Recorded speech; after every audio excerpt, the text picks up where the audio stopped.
Okay, hey, so we are walking through a series on the armor of God. We are in a spiritual battle.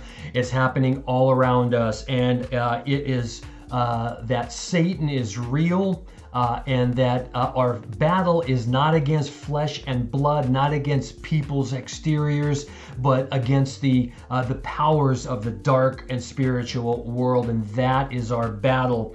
So listen how the Bible describes Satan, the deceiver of the whole world, cunning, a murderer from the beginning, crafty, schemer, a tempter. So Satan is at us, and he is a tempter and a liar, and he's been at it from the beginning. So Paul in Ephesians 6 gives us 6 pieces of the armor of God in our spiritual battle, and we're looking at each one individually. The first one is the belt of truth. Now, the belt is the central piece of the armor that holds everything together. Can you imagine going into a battle with no belt on and having your pants drop to the ground? You wouldn't last very long.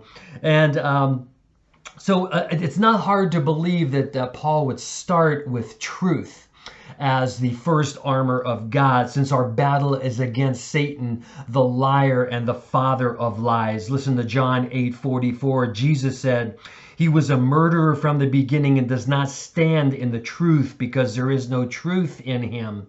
When he lies, he speaks out of his own character, for he is a liar and the father of lies." So there's 2 things to think about when it comes to truth. That is what we say, speaking truth, and what we hear, what we take in, hearing things and believing what truth is. So about what we say, it's easy to be tempted into speaking things that might not be exactly true, maybe to make ourselves look better, or maybe to say what we think other people want to hear, or maybe to get our way. But that only creates a web of lies, and the more we do that, the deeper and deeper we get in, and the harder it is to get out. Listen to Proverbs 12:22. Lying lips are an abomination to the Lord, but those who act faithfully are his delight. 2 Timothy 2:15. Do your best to present yourself to God as one approved, a worker who has no need to be ashamed. Here it is, rightly handling the word of truth. So let's make sure that the words we speak are absolute truth. Boy, it just opens up a whole different world when we just live and speak in the truth. Believe me, I know firsthand what it is to go take it to that next level of living and speaking in the truth. Now, about hearing, we take things in all the time from people and from marketing, and it's really important to be careful about knowing what we're taking in and making sure it's the truth, testing it against Scripture. That's another part of the armor. We're going to get to that later, but one of the biggest lies that we have in our culture right now is about truth, and it's that truth is relative.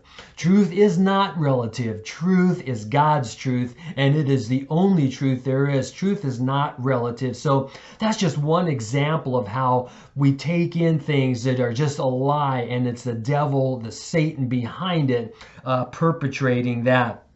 So the first part of the armor is living in truth.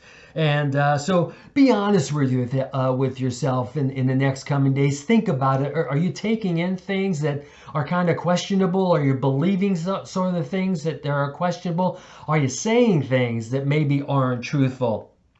And pray about it. Psalm 86:11, I'll leave you with this. Teach me your way, O Lord, that I may walk in your truth. So the first part of the armor of God is the belt of truth. That is our battle against Satan and speaking and living in the truth. We'll be back next time with next part of the armor. And until then, leave comments below. Love to hear from you. Get on my email list. I love to send you out scripture two times a week. And God bless you, and we'll see you again then.